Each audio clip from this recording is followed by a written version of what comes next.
De quoi rêve une légende à l'ombre de ses derniers jours. Le cœur du rock s'est tu. Ozzy Osbourne. La voix implacable du heavy metal, l'architecte du chaos, l'immortel prince des ténèbres, n'est plus. À 76 ans, il a rendu son dernier souffle, et avec lui la fin d'une époque a tonné dans le silence. Mais Ozzy n'a jamais été un simple musicien. C'était une tempête enveloppée de cuir, un rebelle qui sculptait la beauté à partir de la distorsion et construisait un royaume à partir du chaos. Il ne jouait pas de la musique, il en était imprégné. Sa mort a frappé comme un coup de tonnerre, envoyant des ondes de choc à travers les générations qui ont grandi sous son rugissement. Les fans ont pleuré, les amis sont restés bouche bée, et sa famille a vu le monde s'arrêter.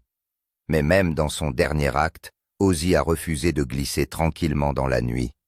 Il est parti comme il a vécu, fort brut, sans peur, inoubliable. Et dans ces dernières semaines, il a fait une demande.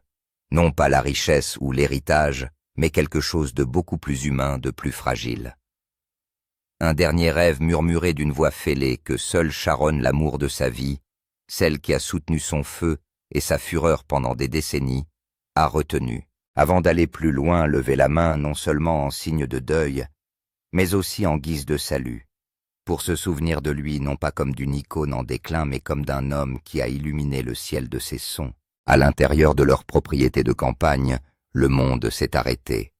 Les rideaux dansent doucement dans la brise, mais le temps lui-même semble s'arrêter.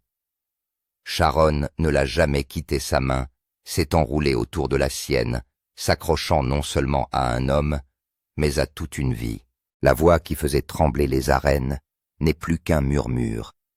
Non pas celui du silence, mais celui d'un corps qui n'est plus capable de rivaliser avec le feu de son esprit. La maladie de Parkinson était implacable. Elle lui volait sa force, mais ne touchait jamais son âme. Elle s'est infiltrée dans son corps, comme un voleur dans la nuit, le privant de sa force, de son contrôle et de ses mouvements. C'était cruel, brutalement injuste.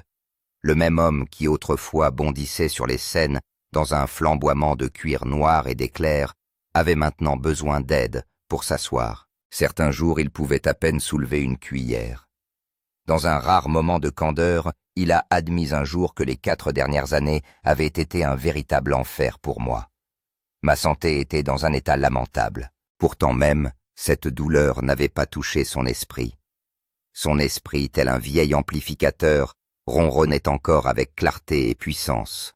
Son esprit est resté intact, son timing parfait, et ses yeux brûlent toujours de l'étincelle espiègle qui embrasait autrefois les stades. Ce corps est cassé, a-t-il dit un jour avec un sourire tordu, mais le cerveau fait toujours la fête. Chaque matin, il demandait du thé. Pas d'analgésique, pas de médecin, juste du thé et du Sharon. Ils restaient assis ensemble pendant des heures, parfois en silence, parfois perdus dans le temps. Ils dérivent librement entre les décennies, son enfance à Aston, le froid glacial, les rues couvertes de suie, les bagarres, la faim. Il a gloussé au souvenir de son premier concert terrifié, insuffisamment répété et complètement électrisé.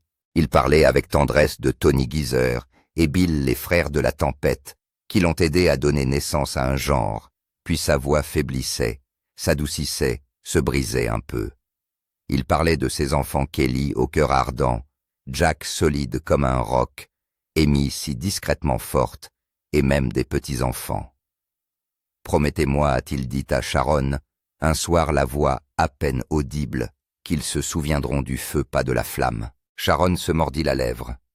Elle avait accompagné cet homme dans sa dépendance, dans ses rechutes, dans ses nuits de chaos et d'éclat. Elle l'avait vu se détruire et se reconstruire, mais jamais comme ça. Jamais aussi diminué physiquement, mais aussi vivant dans l'âme. Le corps abandonnait, mais l'homme à l'intérieur n'abandonnait pas. C'est alors que survient le moment qu'elle n'oubliera jamais. Fin juin 2025, ils sont assis près de la fenêtre, alors que le crépuscule s'installe sur le domaine. Le ciel est devenu orange. Ozzy regarde droit devant lui, les yeux plus clairs qu'ils ne l'ont été depuis des semaines. Il se tourna lentement vers elle et murmura « Je ne veux pas qu'ils se souviennent d'un homme en fauteuil roulant. Je ne veux pas être leur tristesse. Je veux leur donner un dernier rugissement, là où tout a commencé, Ce n'était pas seulement une demande, c'était un appel, un vœu, un dernier acte de rébellion de la part d'un homme qui a passé sa vie à défier la gravité. Sharon n'a pas pleuré. Pas à ce moment-là. Elle acquiesce simplement. Elle n'avait plus qu'une tâche à accomplir. Transformer ce dernier souhait en quelque chose d'immortel. Le lendemain matin, elle a commencé à passer des appels. Des appels silencieux.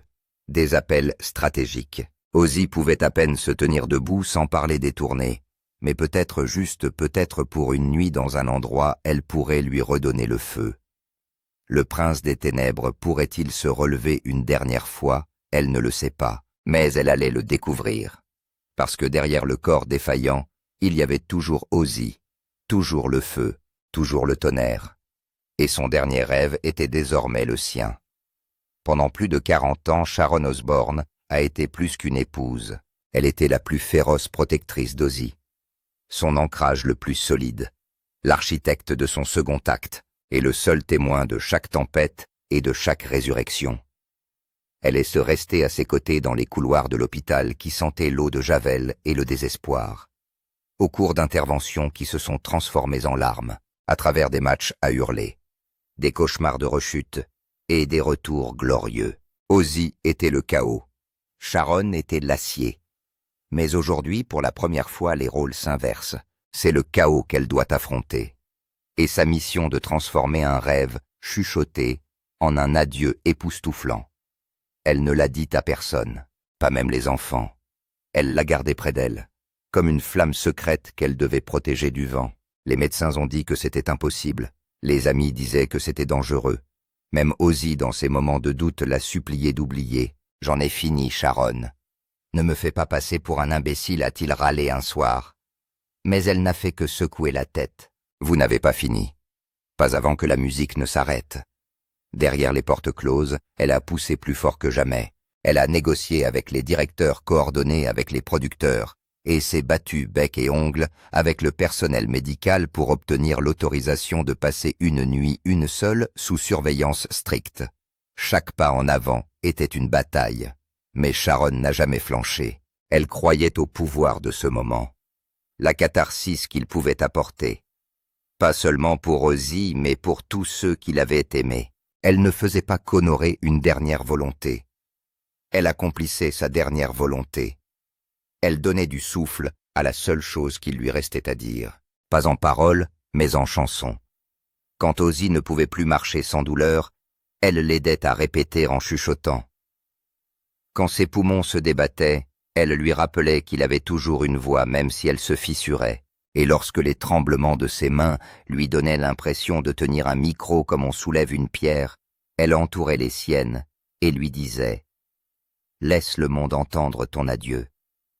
Pendant ces nuits silencieuses, alors que le monde dormait, Sharon était éveillée appelant les médecins de Los Angeles, coordonnant les listes de concerts, implorant la permission des spécialistes qui l'avertissaient que cela pourrait le tuer. Mais Ozzy était déjà en train de mourir. Ce qui comptait le plus, c'était la façon dont il partirait, non pas en silence, non pas sur un lit d'hôpital, mais en tant qu'artiste, en tant que légende. Et Sharon l'a compris à chaque battement de son cœur brisé. Car pour Sharon, il ne s'agissait pas seulement pour Ozzy de se produire une dernière fois, il s'agissait de donner à un homme mourant la dignité de choisir sa fin. Il s'agissait de le laisser brûler une dernière fois, même si cela signifiait utiliser la dernière partie de sa lumière. Il s'agissait de rendre au monde son prince des ténèbres, non pas comme un patient, non pas comme un fantôme de ce qu'il a été, mais comme une tempête qui peut encore ébranler les cieux. Elle a reconstitué son ancienne équipe. Elle a choisi le stade. Elle a géré chaque angle de caméra, chaque feu d'artifice, chaque seconde de cette nuit, avec la précision d'un général et le cœur d'une épouse en deuil. Et elle a gardé le secret non pas parce que c'était une surprise, mais parce que c'était sacré. Son dernier cadeau n'était pas un simple concert. C'était une résurrection, un adieu enveloppé de tonnerre, un requiem de puissance et de douleur. Et lorsqu'elle s'est finalement tenue devant lui quelques jours avant le spectacle tenant le plan complet dans des mains tremblantes, sa voix ne s'est pas brisée. Cela se passe. Le 5 juillet, Birmingham. Votre nuit. Votre rugissement. Une dernière fois. Ozzy. Et dans ses yeux fatigués, à travers le voile de l'épuisement et des années d'agonie, il y avait une lueur de quelque chose de presque sain. Un homme prêt à mourir, mais seulement après avoir chanté son âme une dernière fois. Mais pour comprendre pourquoi cette dernière prestation était si importante, il faut revenir en arrière. Là où tout a commencé. Car la dernière volonté d'Ozzy Osbourne n'était pas seulement de chanter. Il s'agissait de se réapproprier une vie qui avait été brisée, et d'en réécrire le dernier couplet avec triomphe. Son histoire brute, brutale et provocante n'a jamais été liée à la célébrité. Il s'agissait de survivre grâce au son. Né sous le nom de John Michael Osbourne, le 3 décembre 1948 à Aston, un quartier ouvrier difficile de Birmingham. Ozzy grandit entouré de pauvreté de suie et du bruit incessant des usines. Sa maison n'avait rien de luxueux. Sa famille s'en sort difficilement. À l'école, il se débat non seulement avec les études, mais aussi avec les brimades, l'estime de soi et une dyslexie non diagnostiquée qui lui donne l'impression d'être perdu. À 17 ans, il s'est retrouvé derrière les barreaux pour cambriolage dormant sur des sols en béton, persuadé qu'il n'avait pas d'avenir. La société l'avait pratiquement rayé de la carte. Et pourtant, au milieu de toute cette obscurité, il a entendu de la musique. Il ne l'a pas seulement entendue. Il s'y accroche comme à une bouée de sauvetage. La musique n'était pas une échappatoire, c'était de l'oxygène. Et en 1968, avec Tony Iommi Geezer, Butler et Bill Ward Ozzy forment Black Sabbath. Un groupe qui va non seulement changer la musique, mais aussi l'histoire. Leur premier album sorti en 1970 ne ressemble à rien d'autre. Lourd, inquiétant, primitif. Les critiques l'ont rejeté, mais les jeunes d'une génération désillusionnée ont entendu quelque chose de vrai. La douleur, le chaos, la vérité brute dans la voix d'Ozzy ont donné au heavy metal son âme. Sabbath n'était pas seulement un groupe, c'était une voix pour les exclus, les brisés, les incompris. Et Ozzy, il est devenu leur prophète. Paranoïaque, cochon de guerre, Iron Man. Ce n'était pas seulement des chansons, c'étaient des cris de guerre pour des enfants qui se sentaient invisibles. Mais même s'il montait en flèche, le chaos à l'intérieur d'Ozzy ne s'est jamais vraiment calmé. Ses démons le poursuivent, s'attaquent à sa célébrité. En 1979, il est renvoyé de Sabbath pour abus de substances et comportements erratiques. La plupart des gens pensaient que c'était la fin, mais Ozzy avait une façon de réécrire les fins. En 1980, avec l'aide de Randy Rhoads et d'un nouveau groupe, il sort Blizzard of Oz, un album qui ne fait pas que sauver sa carrière, il le transforme en une légende solo. Crazy Train devient un hymne. Monsieur Crowley, un chef-d'œuvre gothique. Diary of a Madman prouve qu'il ne fait pas que survivre, il domine. Sa voix, à nul autre pareille dans le rock, portait à la fois la folie et la mélodie, l'angoisse et l'émerveillement. Il a tourné sans relâche. Il a trébuché, il a rechuté, il s'est effondré et s'est relevé. Et toujours la musique était là. En 1991, No More Tears rappelle au monde la profondeur de ses paroles et sa puissance vocale. Et en 1992, Mama I'm Coming Home est devenue l'une des ballades les plus sincères de l'histoire du métal. Une lettre d'amour non seulement à Sharon, mais aussi à l'idée de rédemption. Il a gagné des Grammys. Il a été intronisé au Rock and Roll Hall of Fame, tant avec Sabbath qu'en tant qu'artiste solo. Il a obtenu une étoile sur le Hollywood Walk of Fame et une autre à Birmingham, la ville qu'il avait un jour oubliée. Mais l'influence d'Ozzy ne s'est pas arrêtée à la musique. En 2002, l'émission The Osbournes diffusée sur MTV l'a fait connaître à une toute nouvelle génération. Avec Sharon Jack et Kelly, il fait entrer le monde dans leur maison sans filtre chaotique et étrangement racontable. Les téléspectateurs n'ont pas seulement vu le prince des ténèbres, mais aussi un père oublieux, drôle et tendre qui a trébuché dans sa vie domestique. C'était brut, c'était hilarant, c'était révolutionnaire. Ozzy est devenu plus qu'une star du rock. Il est devenu une icône culturelle. Et à travers tout cela, les prix, les accolades, les gros titres. Une chose est restée constante, il n'a jamais cessé de chanter. Pas après les chutes, les opérations chirurgicales, les tremblements, le diagnostic. Même après avoir révélé publiquement son combat contre la maladie de Parkinson en 2020, ces 4 dernières années ont été un véritable enfer pour moi. Ma santé était dans un état lamentable, a-t-il déclaré dans une interview profondément honnête. Mais il ne s'est pas arrêté pour autant. En 2022, il sort Patient Homme 9, prouvant une fois de plus qu'il peut encore dominer les charts et les chœurs. L'héritage d'Ozzy Osbourne ne se limite pas à ses disques. C'est dans les millions d'inadaptés à qui il a donné de l'espoir. C'est dans chaque enfant qui s'est senti invisible et qui a entendu sa rage et son chagrin dans son cri. C'est dans les générations de musiciens qui doivent leur son, leur feu, leur rébellion à l'homme de Birmingham qui a refusé de se taire. Sa musique ne s'est pas contentée de divertir. Elle a sauvé, elle a donné du pouvoir, elle a perduré. C'est pourquoi lorsqu'il a demandé à Sharon de donner une dernière représentation, il ne s'agissait pas seulement de nostalgie, c'était un rituel sacré. C'est le dernier battement d'un cœur qui a traversé 5 décennies. C'était un homme qui avait tout donné à la scène et qui demandait une fois de plus à la scène de lui rendre l'appareil. Et lorsque cette nuit-là est enfin arrivée, que 40 000 fans ont levé les mains en l'air, que les premiers accords de Mama I'm Coming Home ont résonné dans le Villa Park, ce n'était pas seulement de la musique, c'était l'histoire, c'était un héritage, c'était la dernière note d'une vie qui avait transformé la douleur en puissance, le bruit en signification et le métal en quelque chose d'immortel. Alors que le monde s'approchait sans le savoir du dernier rideau d'Ozzy Osbourne, une ville se trouvait au centre de tout cela. Pas New York, pas Los Angeles, mais Birmingham. Sa ville natale est le berceau du heavy metal. Birmingham ne s'est pas contentée de se souvenir d'Ozzy. Elle l'a embrassé. Elle lui a ouvert ses bras, ses rues, et son âme pour lui offrir le genre d'adieu que seule une ville peut offrir à son fils le plus légendaire. C'est ce qu'ils ont appelé l'été du sabbat, un hommage de plusieurs mois qui a transformé la ville industrielle en un monument vivant à la gloire de sa voix la plus emblématique.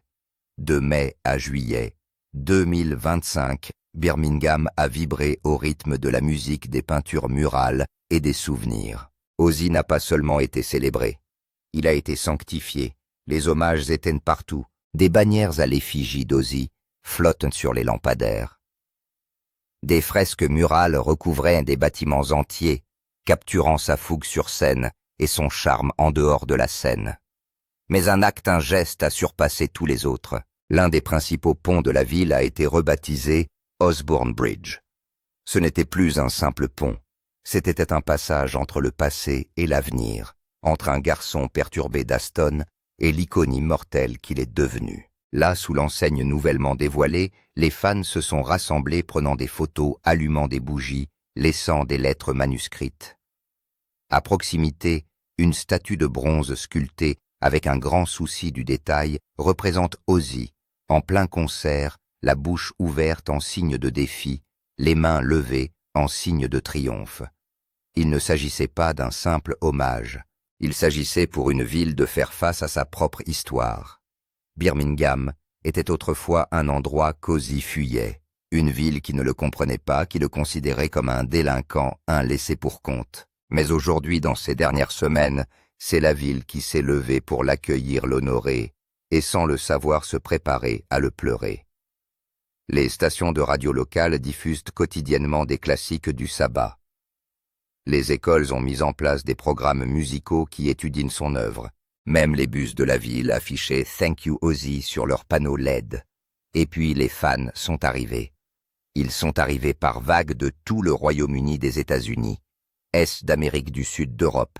Certains ont conduit pendant des jours. D'autres ont parcouru des milliers de kilomètres en avion. Ils sont venus avec des tatouages, des disques vinyles, des vestes en cuir couvertes d'écussons. Des fans âgés s'appuyaient sur des cannes tenant des pressages originaux de Paranoid. Des adolescents portaient sur leurs bras des paroles de Crazy Train fraîchement ancrées. Des familles sont arrivées vêtues de t-shirts Ozzy, 3 générations se tenant côte à côte, certaines pleurant, avant même d'avoir atteint les portes du concert. Villa Park, le terrain sacré choisi pour le concert d'adieu, est devenu un lieu de pèlerinage. Et pourtant, malgré les bannières, la musique, la fanfare, personne ne savait vraiment ce qui se préparait. Sharon, toujours silencieuse, n'a jamais laissé entendre qu'il ne s'agissait pas d'une simple célébration. C'était un adieu. Les proches de la famille savaient que quelque chose avait changé. Ozzy était devenu plus silencieux lors des interviews. Ses mouvements sont plus lents. Son sourire était toujours là, mais derrière lui, une ombre se profilait. Ainsi, Birmingham, dans toute sa splendeur et son bruit, se préparait sans le savoir non seulement à un concert, mais aussi à un éloge funèbre. Ce qui est encore plus déchirant, c'est l'innocence de la joie. Les enfants dansaient sur des chansons qu'ils comprenaient à peine. Des couples se sont serrés l'un contre l'autre tandis que la chanson « Mama, I'm coming home » « Maman, je rentre à la maison » était diffusée dans les cafés voisins. Des étrangers se racontaient des histoires sur Ozzy dans les pubs, dans les bus, sur les trottoirs. C'était une ville imprégnée de musique, de nostalgie et d'espoir. L'espoir que peut-être, juste peut-être, le prince des ténèbres allait rugir une fois de plus et continuer à rugir. Mais les tempêtes suivent souvent les couchers de soleil, et celui-ci n'a pas fait exception. L'été de Sabbath sera bientôt considéré non seulement comme un hommage, mais aussi comme une prophétie, un calme magnifique avant l'impensable.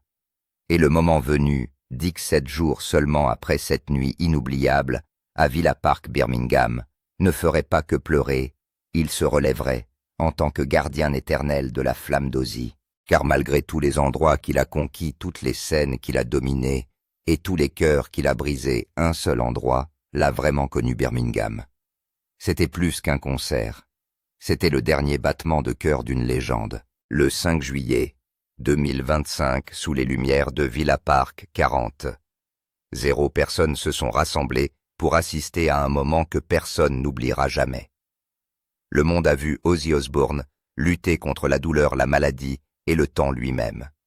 Et maintenant, ils vont le voir revenir à la maison. Sharon Osbourne, plus qu'une épouse, plus qu'un manager, est devenue l'architecte d'un miracle. Elle a réalisé l'impossible. En coulisses, elle a réuni Black Sabbath pour la première fois depuis 2 décennies, en rassemblant les frères avec lesquels Ozzy avait commencé la révolution, Tony Iommi, Geezer Butler et Bill Ward. Mais ce n'était que le début. Sharon a convoqué les plus grands noms de l'histoire du rock, Metallica, Guns N' Roses, Judas Priest et Anthrax, des groupes qui ont tous franchi les portes qu'Ozzy a contribué à construire. Le concert s'appelait Back to the Beginning, mais en réalité, il s'agissait de quelque chose de bien plus grand, d'un requiem vivant, d'un acte final écrit par le destin et délivré par l'amour. Les fans sont venus de tous les continents, brandissant des banderoles, serrant des disques, portant des t-shirts sur lesquels on pouvait lire « Merci Ozzy ». La retransmission en direct a touché des millions de personnes à travers le monde, mais dans ce stade, le temps semblait s'être arrêté. Et puis, dans un moment qui s'est gravé dans l'histoire, Ozzy est apparu. Il ne marche pas, il n'est pas debout, il est assis fièrement sur un trône d'acier noir, il a roulé sur la scène comme un roi qui revient dans son royaume. La foule a explosé dans un mélange de tonnerre et de larmes lorsque le prince des ténèbres a pris le micro une dernière fois. Il a commencé par « Mama, I'm coming home ». « Maman, je rentre à la maison ». Sa voix bien qu'usée par le temps fendait l'air comme un éclair.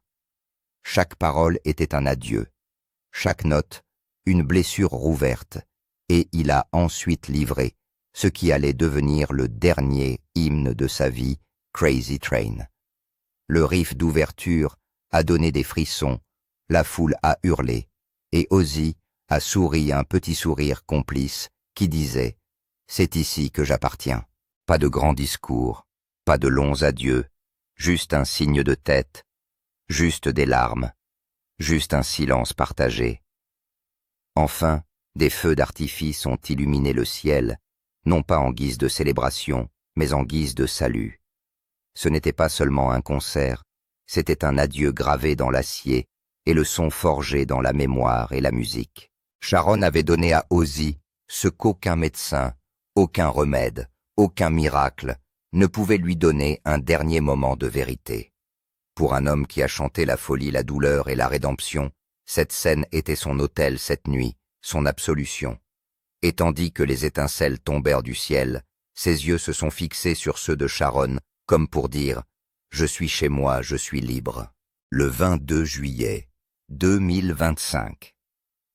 17 jours seulement après le concert Back to the Beginning qui a bouleversé le monde, Ozzy Osbourne a rendu son dernier souffle. L'homme qui a électrisé des générations, défié la mort à maintes reprises et transformé le chaos en légende, n'est plus. Mais il n'a pas disparu dans l'obscurité. Il est parti comme il avait vécu selon ses propres termes, avec le rugissement des applaudissements qui résonnent encore à travers le temps. À son chevet se trouvaient les personnes qui ne le connaissaient pas comme le prince des ténèbres, mais comme un père, un mari, un simple Ozzy. Sharon était assise en silence, sa main ne quittant jamais la sienne. À ses côtés se trouvent leurs enfants, Jack Kelly et Amy. La pièce est restée immobile. Pas d'adieu dramatique, pas de gémissement de désespoir, juste des larmes silencieuses, des doigts entrelacés, et la certitude partagée qu'il avait enfin trouvé la paix. Il m'a regardé une dernière fois, se souviendra plus tard, Sharon la voix fêlée, et j'ai su qu'il n'avait pas besoin de dire quoi que ce soit. Je pouvais le voir dans ses yeux. Il était prêt. Le monde, lui, ne l'était pas.